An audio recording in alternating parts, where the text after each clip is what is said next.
Good afternoon, good morning. This is Mark Johnson from Loyalty360. I hope everyone's happy, safe, and well. I want to welcome you back to another edition of our Leaders in Customer Loyalty series. In this series, we talk to the brand leaders about what they are seeing and hearing on the front lines of customer, channel, and brand loyalty. Today, we have the pleasure of speaking with Katie Wollrich, who is the Chief Marketing Officer for Joella's Hot Chicken, which has 19 stores in Indiana, Ohio, Kentucky, Florida, and Georgia. Looking forward to learning more about them. So how are you today, Katie? I'm doing great. How are you? I'm doing well, thank you. First off, we like to know a little bit about the people we're interviewing. So you can tell us a little bit more about yourself, what you do at Joella's, and maybe even a fun fact about you. Were you born in Tasmania, or do you like to run? What's a fun fact? Yeah, no, great. Well, I'm the Chief Marketing Officer, as you mentioned, for Joella's Hot Chicken. I've been with the brand for the past 3 years. Previously, I've held marketing roles at Wendy's, Papa John's, and before that, I was on the ad agency side. So also worked on food clients. I worked on McDonald's, Capital One, Cars.com. So been in marketing my whole career, but various roles with agency or client side. Okay, great. Yeah. For those who don't know about Joella's Hot Chicken, can you tell us a little bit about you guys, like how you were formed, what you guys do, and what your passion points are, maybe? Definitely. We are a fast casual restaurant founded in Louisville, Kentucky about 6 years ago, and we're definitely known for hot chicken. It's in our name. We have 6 different heat levels. So if you don't want any heat, we've got that with our lowest level, Southern, no heat, all the way up to our waiver worthy, fire in the hole level. So hot chicken is a really growing category, but still new. We found a lot of people don't yet know what it is. So there's a lot of education into what goes into hot chicken. But aside from our hot chicken, we're also known for our made from scratch sides. We have these amazing pie in a jars, and also just that Southern hospitality and that whole experience that we want to bring to our guests. Okay, great. And I know you just launched the first ever loyalty program. Can you tell us about how you went about developing the program, how you launched it, and what some of the benefits that you offer to your customers? Yes. So restaurants are a really competitive business, and having loyal customers is really key to surviving. We've been really fortunate to have loyal guests already. We've learned from some of our other delivery partners that we might have a higher reorder rate than other chicken restaurants. So that kind of piqued our interest that, we might have something here. But the problem is we didn't really know who these loyal guests were, besides anecdotally. So we wanted to develop a program to identify them so we can know who they are and reward them. So right now, our reward structure is you spend $100 and you get a free meal, which can be a chicken plate, a Sammy, a salad. That's usually about a $9 to $10 value. And then, of course, we do birthday dessert. You can choose from a pie in the jar or a banana pudding. And then we have reward referrals for your friends, surprise and delight rewards. And then right now you get 99% sign-up bonus. So just for starting, you get 99% credit towards your first reward. So basically, the next meal would be free. So recently you were named to QSR Magazine's list of the hottest startup fast casuals. Can you tell us about your growth and also, what you see going forward and what it means to win that award? Yes. So when I started just 3 years ago, we only had 6 locations, and today we have 19. So that is pretty explosive growth in a short period of time. We really expanded a lot in 2019 when we doubled the size of our base by going to Atlanta, Georgia, and a couple locations in Florida. And last year we opened our most recent 4, including 3 post-pandemic. So growth has been a big part of our strategy the last couple of years. We were really excited to kind of be recognized with that award for that reason. We're always have our eyes open for other opportunities, but right now, after all that growth, we're just trying to make sure we are keeping service, food, quality standards where they should be, growing in other ways, like with this loyalty program. So doesn't mean we're not going to grow further soon, but right now our focus is just let's make sure we haven't grown too fast, too quickly, and we're doing all the basics correct still. Great, that's great to hear. When you look at customer loyalty, what does customer loyalty mean to you and to your organization? Yeah, I look at customer loyalty from both perspectives, both the guest and the organization. So from the guest side, I want them to feel valued, to feel like they are special and that we know who they are and that they are getting a value from coming to us. So always looking to create a program that they see value in as well. And for the organization and me in marketing in particular, I am excited to know who this loyal customer is, because right now I don't have a way of knowing who that person is and how frequently they're coming, what they're ordering, which just leaves us a little bit blind to creating offers or menu items that would more appeal to them. Yeah. So excited to have that data to work with. Okay, great. When you look at customer loyalty, what does customer loyalty mean to you and to your organization? Yeah, for us, we want to be able to create that value for the customer. And I think value can come from a reward, from a free food, from a discount, but also from a way to be heard and have that direct line of communication to the organization. One of the things we're excited about with our program is we're able to deliver an NPS survey to guests immediately through the program after they stay with us. So it's an opportunity for us to know when we did something really well, but more importantly, be able to recover and rectify any situations that didn't go as planned in the restaurant. It lets our team directly communicate with that guest, as well as grant a reward or discount to them through the program. Hopefully keep any negative reviews out of public domain as well. So excited to be able to, say, we know you come to us, you trust us. If you have a bad experience, let us know. We want to make that right for you and then also for future guests. What is the most significant challenge you think brand marketers have today when it comes to technology? Technology is very important. All kinds of technology: VOC, VOE, AI, ML. What does that mean from a challenge perspective, you, and how are you managing that? For us, integration is definitely the biggest challenge. There's so many different systems, and finding the right technology that works with all of your systems, both from just a straight tech perspective, but also how does that work with the operations and how does that work for the guest experience? Mm-hmm. So for us, finding those right partners that can work together has been a challenge that kind of just limits the pool of available vendors from the get-go. And then once you're getting into it, making sure everything is built and integrated correctly is definitely a slow process.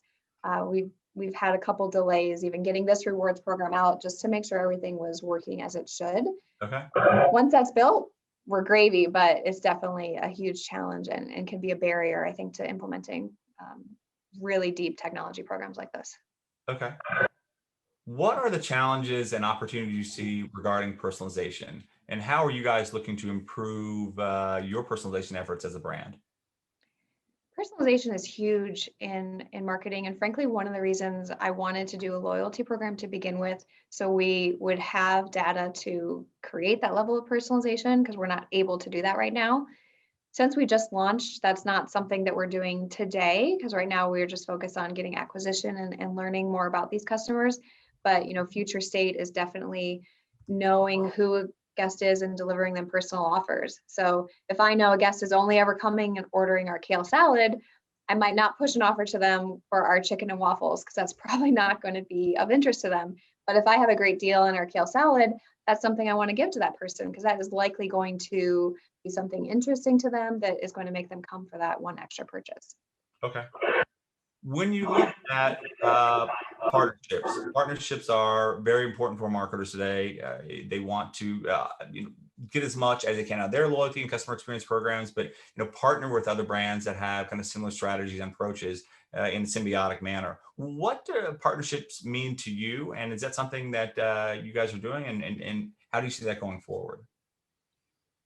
Yeah, we are fortunate to have 19 locations, but we're still relatively small in the scheme of the restaurant industry. Yeah. So partnerships are a pretty big part of our strategy for doing a technology program like this. We could have never done this without a partner like Thanks. We don't have the tools and resources to build something from scratch. So finding those established vendors who not just have the technology, but also, are willing to be a strategic partner is really important to us to help us make sure we're growing and developing in the right way. And then certainly forming partnerships in the community I think is really important to restaurants. So we do a lot of efforts, on a, community level, with various schools and fundraisers to kind of get the word out there. Okay. When you look at data, you mentioned you're using data to help enhance your personalization efforts. Yeah, there's more data than ever before, as we all know, right? Structured, unstructured, from social, from your survey you mentioned you do post-transaction. How do you take that, simplify it, and make it actionable? A lot of time, a lot of spreadsheets, and hopefully a strong cup of coffee. But I think the data is really what is exciting because that's where I like to get a lot of insights. You can certainly get insights from social, but being able to kind of distill it down and see not just kind of what are your gut reactions, but what is the data telling you. And I'm excited to have more of that because, prior to a loyalty program, I've got a lot of sales data, but it doesn't always necessarily lend itself to marketing insights. So, I didn't know before how frequently a guest was coming. I didn't know how many guests were on a check. And just being able to know that and look at the data, I think is really going to help inform a lot of our marketing decisions moving forward. Absolutely. When you look at your customers changing, how do you feel your customers are changing, maybe before the pandemic or even going through, and most importantly, how are you adapting to that change? Yeah, pre-pandemic, all of the talk was about online ordering and delivery. That was already something that was happening and a shift that we were seeing in consumer occasions and behavior. We started partnering with DoorDash in early 2019, so we were fortunate to already have that in place. With the pandemic hitting, we've seen a pretty massive shift in our mix from restaurant to delivery, in restaurant dining to delivery to pickup. And we used to be closer to 70% in restaurant experience, and at the kind of peak levels of the pandemic, that was down to about 25%.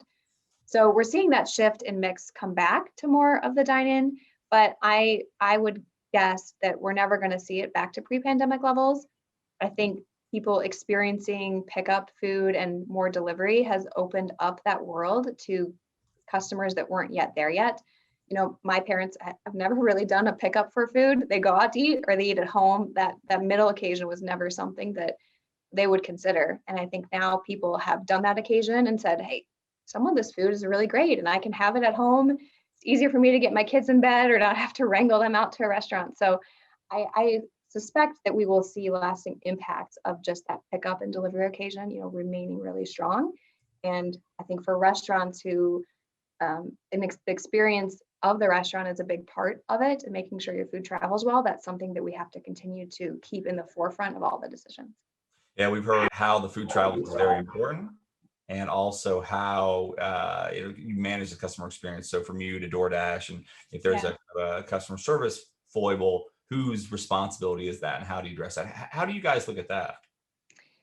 Yeah, it's definitely something that, like you said, everybody is experiencing to some degree. We are fortunate to partner with DoorDash. We have a lot of ongoing conversations with them in that regard.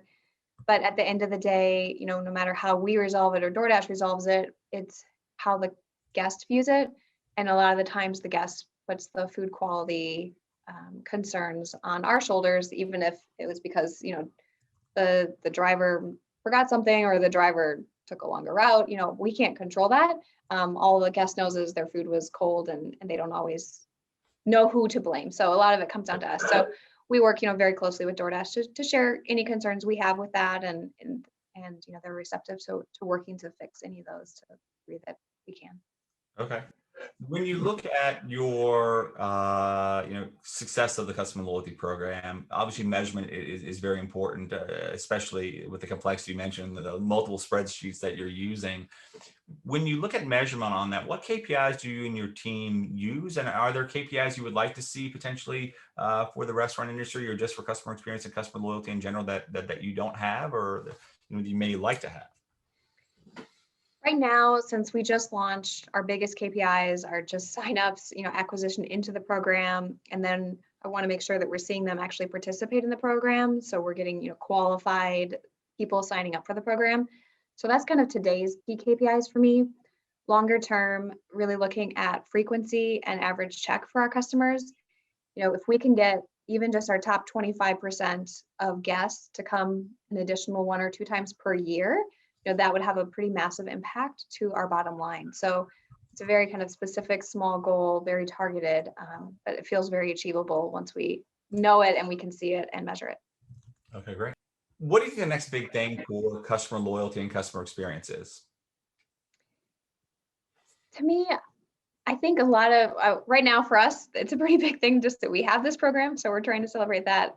I think the next big thing is going to be using this data a lot more to innovate as it relates to the guest experience, and whether that's the product or the UX, everything like that. So to me, loyalty is just so much more than free food or a discount on a product. And so how do you take that and really take it to other parts of the business that previously, there's a lot more walls kind of around operations and things like that. What do you see as kind of your unique differentiator? What are you guys doing different?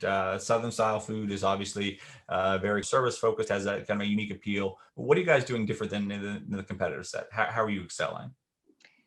Yeah, when I started, we had two different sayings at Joella's. One was, we're the bird that bites back, kind of speaking to our waiver-worthy chicken. And the other is, honey, always do the right thing. And as I looked at our competitive set, we sell hot chicken and our competitors sell hot chicken. At the end of the day, having hot chicken is just a greens fee and something we have to have. So the bird that bites back to me didn't really set us apart from what others were doing in the category. But the idea of honey, always do the right thing, and this Southern hospitality and Southern experience is something that we could own. So that's really what we've leaned into to set us apart from other hot chicken restaurants, as well as other chicken restaurants in the broader set of kind of fast food. All right, great. So Katie, the last question I have for you is, what can Loyalty360 do for you to help you in your customer loyalty, customer experience journey? We're new to the loyalty experience, so excited to kind of delve more into people who are experts in that area. I think in the restaurant space, a lot of times at least I spend a lot of time looking at restaurant trade and not necessarily expanding outside that. But to me, loyalty really transcends industry. I think there's a lot that we could learn from airlines or retail, and vice versa. They can learn from restaurants. So hoping to kind of just learn more from other experts in restaurants, as well as kind of across other fields, and how they're applying loyalty and what learnings there are, best practices, things to avoid. Great. Well, Katie, thank you very much for taking the time to talk to us today. It was great hearing about your customer loyalty program, your efforts, and everything you're doing at Joella's. And we look forward to hearing more from you later in the year. Great. Thank you for having me. Perfect.